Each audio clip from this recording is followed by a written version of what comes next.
من بنا للہ مسجدا بنى اللہ لہ بیتا فی الجنہ، جس نے مسجد تعمیر کروائی اللہ اس کے جنت میں ایک گھر دیا۔ اب وہ کیا ہے؟ ایک چڑیا کے گھونسلے کے برابر بھی اگر ہم ایک اینٹ بھی مسجد میں دے دیں گے اللہ ہمارے لیے جنت میں گھر بنا دے گا۔ ایک آدمی تھا، وہ جناب اس نے اپنے علاقے میں یہ اعلان کیا کہ میں مسجد بنا رہا ہوں، میں کسی سے کوئی پیسہ نہیں لوں گا۔ جناب مسجد شروع کروا دی۔ اب ایک دن ہمسایہ جو تھا وہ وہاں سے گزر رہا تھا، اس نے سنا کہ مسجد میں آج سیمنٹ کی بوریاں ختم ہو چکی ہیں۔ وہ گھر میں گیا، ایک سیمنٹ کی بوری پڑی تھی، وہ اٹھائی مسجد میں دے دی، مسجد کا کام شروع ہو گیا۔ وہ جس نے کہا تھا کہ میں کسی سے کوئی پیسہ نہیں لوں گا، وہ رات کو سویا تو کیا دیکھتا ہے؟ اللہ تعالیٰ نے اس کو جنت دکھائی، جنت میں اس کا محل دکھایا، اور اس نے کیا دیکھا کہ یہ جنت میں اس کا محل ہے، اس کے ساتھ اس کے ہمسائے کا محل ہے۔ وہ پریشان ہوا کہ اللہ نے اعلان کر دیا کہ میں نے تجھے معاف کر دیا، تو نے میرا گھر بنایا ہے، اور ساتھ اس کو بھی معاف کر دیا۔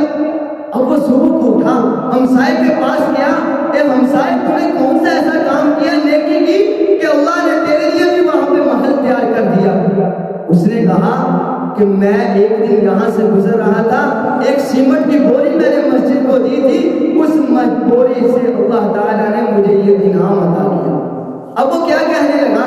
اس نے کہا میں آپ کو سیمنٹ کی جو تم نے بوری دی تھی میں آپ کو پیسے دیتا ہوں، 1000 دیتا ہوں اگر 500 کی ہے، اگر آپ اس پر راضی نہیں لاکھوں دوں گا، کروڑوں دوں گا، آپ لوگ مجھ سے۔ ہمسائے نے کہا میرے پاس اتنا ٹائم نہیں کہ میں آپ کے ساتھ گفتگو کروں، جو خواب رات تم نے دیکھا ہے وہ اللہ نے مجھے بھی دکھایا ہے۔ ہارون رشید کا واقعہ آپ نے سنا ہوگا، بغداد کے اندر اس نے مسجد تعمیر کروائی، اتنی بڑی مسجد بنوائی، اس نے اعلان کر دیا کہ جناب نہ سرکاری پیسہ اس پہ لگے گا، نہ کسی سے کوئی پیسہ لیا جائے گا، یہ صرف میں اکیلا مسجد بناؤں گا۔ اب جناب بغداد کے اندر مسجد کی تعمیر کام شروع ہو گیا۔ ایک مزدور تھا علاقے میں، وہ رونے لگ گیا، رات کو اللہ کے سامنے جھک گیا، اللہ غریب ہوں مانتا ہوں، اس کو تو نے پیسے دیے ہیں، کیا اب غریبوں کو تو مسجد میں پیسے لگانے کی توفیق بھی نہیں دے گا؟ اور دعائیں کی، وہ حلال کمائی جو بچوں کو کھلاتا تھا وہی حلال کمائی ایک دن جناب وہ آیا، اس نے دیکھا کہ باہر مسجد کی اینٹیں پڑی ہوئی ہیں، اس نے اینٹیں خریدی، رات کو جس وقت کوئی نہیں دیکھتا تھا صرف اللہ کی ذات دیکھتی تھی، اس نے اینٹوں کے ساتھ اینٹیں رکھ دی، چلا گیا، مسجد تعمیر ہوئی۔ ہارون رشید کو وہ بادشاہ تھا، نیک بندہ تھا، خواب آیا، کیا دیکھتا ہے؟ اللہ نے ایک اس کا محل بنایا، اس کے سامنے اس مزدور کا بھی محل بنایا ہوا ہے۔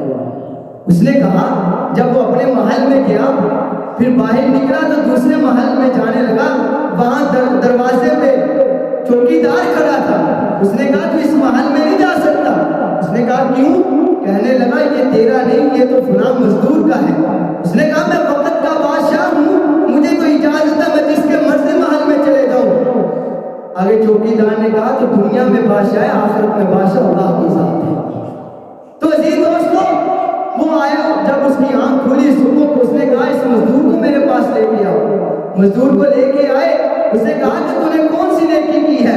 کہنے لگا میں نے نیکی تو کوئی نہیں کی، صبح سے شام کمائی کرتا ہوں، بچوں کو کھلاتا ہوں، صرف ایک نیکی کی ہے، تو نے اعلان کیا تھا کہ میں مسجد کے لیے کسی سے پیسے نہیں لوں گا، میں اکیلا مسجد بناؤں گا۔ میں نے رات کو جس وقت کوئی نہیں دیکھ سکتا تھا، میں نے تیری اینٹوں کے ساتھ اینٹیں رکھ دی تھی، اللہ کو وہی میری نیکی جو ہے وہ قبول ہو گئی۔